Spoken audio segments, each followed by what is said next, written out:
In Aztec culture, feathers were seen as valuable. Feathers were incorporated in religious rituals and in important regalia. Birds were often seen as sacred. Birds were sacrificed in religious rituals, and it was believed that warriors who passed on would return in the form of hummingbirds. This was the reason that feathers were treasured. Feather work was so important that in Tenochtitlan, the artists that did feather work were their own social class called the Amanteca. Spanish colonizers were impressed and intrigued by the craft. In the Florentine Codex, detailed descriptions about the Amanteca and how they created their work was included. Later on, under the guidance and supervision of the Franciscans, indigenous students created new types of art using these old techniques. Feather mosaics would be created by gluing feathers to flat surfaces. They would harden the feathers with adhesive and then trim them in order to create these pieces.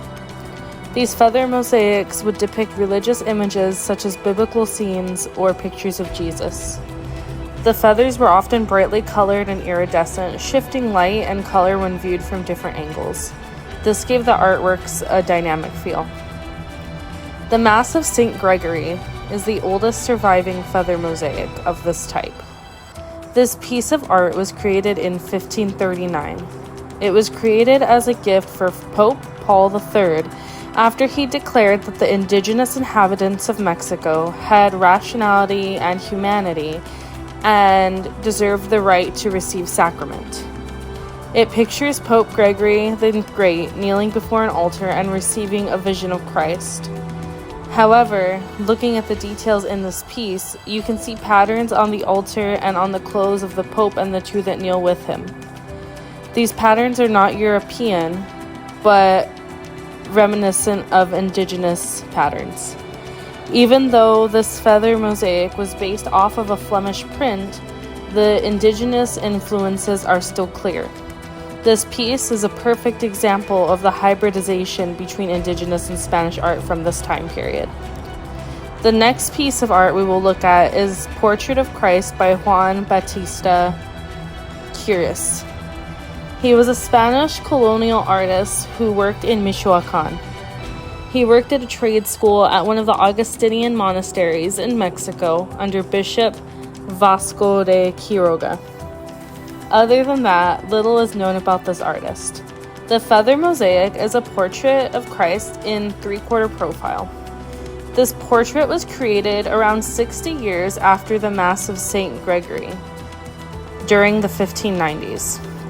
One thing that creates a lot of contrast between the two is just how European this image appears. It was created using featherwork that originated in Mexico. The imagery itself looks like it could be from the European Renaissance. Gone are the indigenous patterns in the Mass of St. Gregory. Here we see a stoic, light-skinned portrait of Jesus. This is an up-close, detailed portrait. The shading here gives him a soft but three-dimensional appearance. He has a halo of light behind his head, and behind him are iridescent green feathers. There is a ring around his portrait that frames it with Latin words inside. Beyond that are multicolored vines. The green feathers behind him are most likely hummingbird feathers. This feather mosaic has a soft, velvety appearance.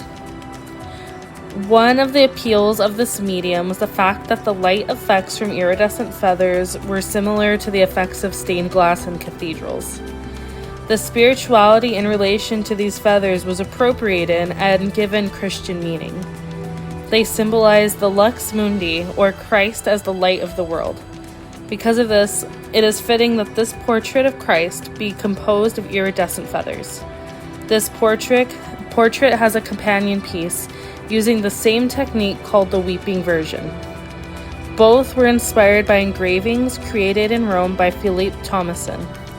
These engravings were actually based on drawings by different artist, Giulio Clovio. These artworks are an interesting example of how much artists influenced each other, even globally, during the 16th century.